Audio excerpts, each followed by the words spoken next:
Assalamualaikum, Sampurasun, Om Swastiastu, salam sejahtera untuk kita semua. Ketemu lagi di channel Jiwa 22. Oke teman-teman, ini kejadiannya itu pada saat pulang kampung, nyetir sendiri, kita lewat jalur selatan.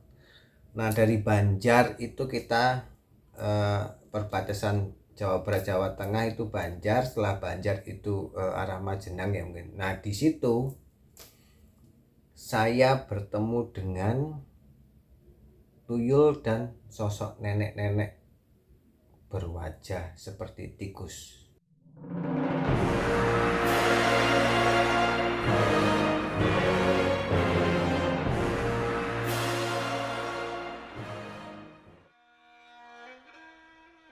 Oke teman-teman, tadi melanjutkan di pembukaan tadi ya, intro tadi adalah saya dulu itu kan sering kalau pulang kampung, terutama kalau lebaran atau akhir tahun ya, lebaran dan Natal itu kan masih kantor ada libur ya.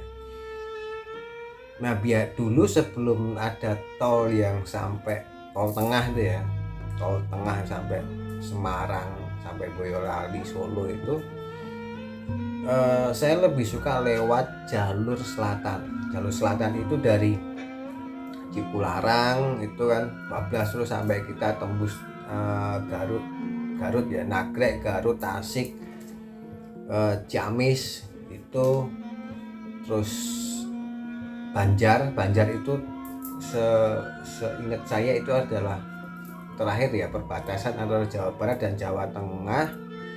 Setelah Banjar kalau nggak salah itu Majenang. Saya biasa itu kalau jalan dari Jakarta itu kalau nggak jam 8 malam, jam 9 malam, dengan pertimbangan kalau sampai saya keluar tol itu sudah sepi jalanannya, dalam artian sepi bukan sepi banget enggak, karena kalau kita tahu jalur Nagrek itu kan juga jalur mengerikan juga, orang pasti pelan-pelan karena nanjak kan di situ. Waktu itu belum ada lingkar Nagrek, belum ada waktu itu. Nah kondisinya jalan itu setelah keluar tol tol Rancaikek itu memang sepi, nggak ada kendaraan bermotor, makanya lancar semuanya sampai perbatasan ya Banjar. Dari Banjar itu nanti ada sungai, terus ada patung di Ponegoro. Nah itu udah mulai naik. Itu suasananya memang kalau malam benar-benar mistis ya di situ sih, karena pada saat kita naik itu kan banyak pohon, saya nggak tahu tuh pohon apa, pohon karet atau apa, yang kawasan perhutani kalau nggak salah.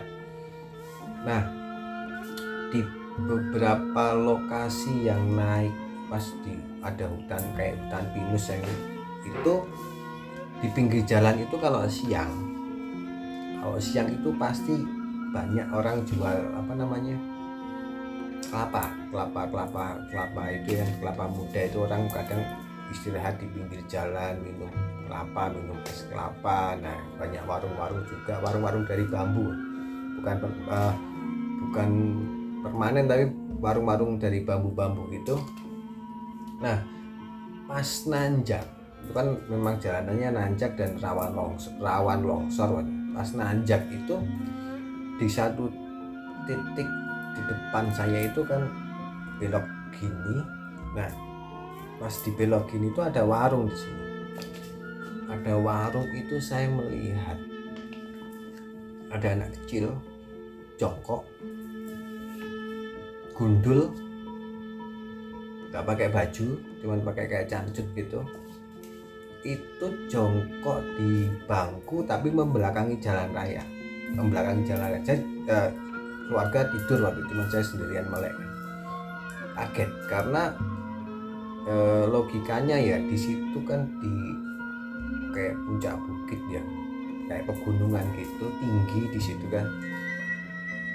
Cuacanya atau hawanya itu sangat dingin, karena kalau saya pegang kaca mobil itu dingin, berarti di luar itu dingin, sangat dingin sekali. itu ada anak kecil ya mungkin seumur kelas 4 atau kelas 5 SD itu gundul nggak pakai baju di kondisi cuaca dingin seperti itu kan. Saya ngeliat seperti itu, nggak tahu ya, saya jadi waktu itu merinding kan, sense itu merinding gitu. Ya udah, maksudnya saya waktu itu nggak berpikiran sama sekali, nggak berpikiran cuman kok heran aja, ada anak kecil jam 12 malam apa nggak dicari orang tuanya, nggak pakai baju, gundul lagi kan. Nah saya akhirnya kan cerita ke teman-teman ya, tapi kata teman yang sering lewat situ, memang daerah itu adalah daerah yang wingit ya, wingit atau angker lah di situ, wingit atau angker. Nah itu kejadian pertama aja di situ. Kejadian kedua itu saya sama teman saya, cuma berdua aja waktu itu, berdua ya di daerah situ juga. Pas nanjak tiba-tiba itu saya kan mas rokok, dengar suara teman saya nggak dengar, saya cuma dengar suara ada orang minta rokok, kan kaget minta rokok. Ya udah saya bilang ke teman saya, nyalain rokok lah. Nah dia kan nanya, karena kan saya pegang rokok, kenapa saya minta lagi kan. Nah saya bilang nyalain tapi jangan dihisap, maksudnya jangan nyalain terus di setahun gitu, enggak, nyalain sampai nyala, asapnya dibuang, kasih ke saya kan.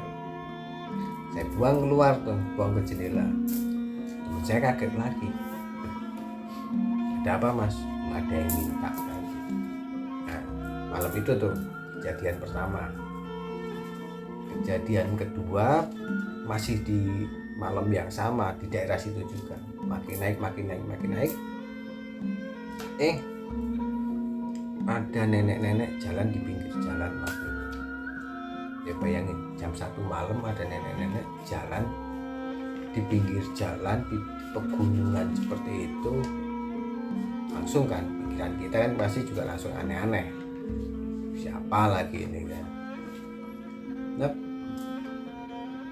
dan pas kita lewat di samping dia nengok ke kita. Pada saat dia nengok, wajah dia itu mohon maaf, wajah dia itu ada moncongnya gitu, mirip tikus curut. Tahu kan tikus curut teman-teman? Tikus curut itu tikus yang kecil, yang bau, yang katanya matanya buta itu, yang moncongnya panjang itu, mirip seperti itu. Ya kan kaget juga kan akhirnya. Kebetulan teman saya kan, saya suruh saya kan nyetir, saya suruh ngedetek teman, deteksi ini tempat apaan, kenapa banyak yang kita temuin hal-hal mistis gitu. Ini dia deteksi, tapi saya bilang ke dia, deteksi saja yang wajar, jangan terlalu banyak mengeluarkan energi atau apapun, nanti bikin curiga. Ya deteksi wajar aja kan. Ternyata di situ itu menurut dia di situ itu adalah semacam kayak perkampungan sebenarnya. Ya perkampungan makhluk-makhluk itulah, mungkin perkampungan siluman lah atau apa. Karena seumur saya lewat situ itu saya tidak pernah melihat atau ya bukan saya mau minta ya, cuman belum pernah saya melihat fenomena makhluk-makhluk penampakan yang pocong lah, kuntilanak lah atau sebangsanya segala macam. Yang saya lihat itu adalah penampakan yang menurut pendapat saya levelnya itu lebih tinggi daripada yang namanya kuntilanak sama pocong, karena mereka udah menjadi satu kelompok atau bangsa sendiri, bangsa siluman lah, bangsa tuyul lah apa. Karena kalau kita bicara pocong atau kuntilanak, coba teman-teman browsing atau googling, pocong dan kuntilanak itu secara metafisika itu kan makhluk baru, newcomer sebenarnya. Kuntilanak baru. Zaman dulu, zaman kerajaan atau zaman ya di kitab Sudamala Sudimala itu nggak ada yang namanya kuntilanak, nggak ada yang namanya pocong. Pocong itu kan setelah perkembangan, setelah Islam masuk, jadi wujud pocongnya ada. Bahkan zaman dulu nggak ada suster ngesot, karena zaman dulu nggak ada kain yang bisa dibikin kayak seragam suster. Nah, jadi kenapa ada suster ngesot? Karena itu adalah perkembangan dari imajinasi manusia itu sendiri, lalu muncul namanya suster ngesot. Oke, saya nggak bahas suster ngesot. Yang saya bahas adalah tadi pertemuan saya dengan tuyul, sosok tuyul. Tapi ini bukan tuyul saya bukan tuyul yang suka nyuri uang, dan sosok nenek-nenek berwajah tikus. Oke teman-teman, terima kasih sudah menonton channel Jiwa Tua 2. Salam.